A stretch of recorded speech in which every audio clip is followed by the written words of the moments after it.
गरासमुद्रया ॐ प्राणाय स्वाहा ॐ अपानाय स्वाहा ॐ व्यानाय स्वाहा ॐ उदानाय स्वाहा ॐ समानाय स्वाहा ॐ ब्रह्मणे नमः।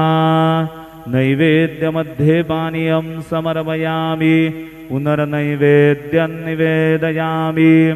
ॐ प्राणाय स्वाहा ॐ अपानाय स्वाहा ॐ व्यानाय स्वाहा ॐ उदानाय स्वाहा ॐ समानाय स्वाहा ॐ ब्रह्मणे नमः।